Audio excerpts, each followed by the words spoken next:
test tengok kamu kecilnya. Sebelum besar dia salur darah dia ada problem, kecilnya akan bagi signal dulu. So kita ni tengok in the future, masa depan 5 sampai 10 tahun dia signal lah. Okay, saya bagi tahu nanti apa yang kamu akan tengok. So, kalau sehatnya lah, dia macam ni, panjang lurusnya. Panjang lurusnya. Kalau tak sehatnya macam mana, macam ni. Tapi saya mesti bagi tahu lah. Tapi sekarang punya orang kan, masa sekarang memang susah lah nak tengok macam ni dia. Macam ni dia kemet-kemet dia, maksudnya signal high blood pressure. Tak semestinya kamu ada high blood pressure, tapi kalau ada maksudnya kamu ada signal lah, perlu take care lah. So kalau twist satu kali, maksudnya kolesterol punya signal. Kalau twist banyak kali, maksudnya kamu punya cancer cell dia aktif sikit. Cancer punya cell aktif sikit.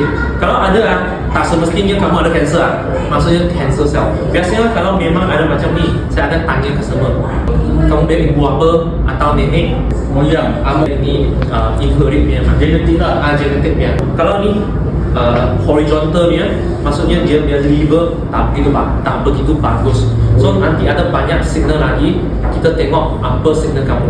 Maksudnya tu cuma signal saja dah. Cuma ni signal. Kalau ada perlu take care. Horizontal tu original lah. Horizontal tu maksudnya itu tempat dia function tak begitu bagus sudah. Kalau liver part ada macam ni kan, mungkin bahaya insomnia atau banyak minum arak. Apalah, boleh tanya lah. Atas Macam ni. Kalau horizontal bawah lah. Horizontal macam ni, horizontal.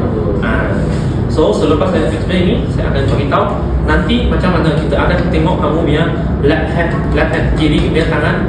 Ini jari ada nama. Jari kelingking. cincin. Cincin. Ring. Kalau ni beling.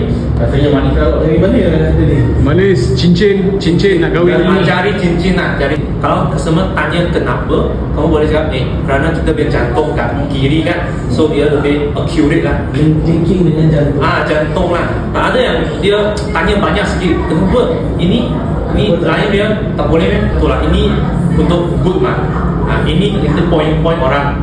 Ini kita marah orang dia. Ini hidung dia. Ini paling kurang guna. Tapi tadi dia tunjuk sama saya ini. Bukan. Ini paling kurang guna. Paling kurang guna, paling originnya. So kita punya finger kan, dia jari macam ni U shape nya. U shape nya. So kita akan tengok tengah ni bahagian perut. Kalau pergi left hand side, ada side bahagian bawah. Kita tengok ni U shape. So dia kira left macam ni ke atau tengok kamu punya position lah. Sekarang saya explain macam tu. So sebelum buat, briefly explain dulu. Dan nanti bagi tahu customer, nanti saya akan letak ini baby oil kat jari kamu untuk itu cahaya. Dia boleh tengok saja. Kalau tak ada baby oil tak boleh nampak. Kamu duduk sini. Sebelum ni kalau boleh lah mesti ada tisu. Okey, tisu letak sini dulu. So tak ada kotor-kotor lah. Betul. Okey. So Buat customer banyak test. kalau banyak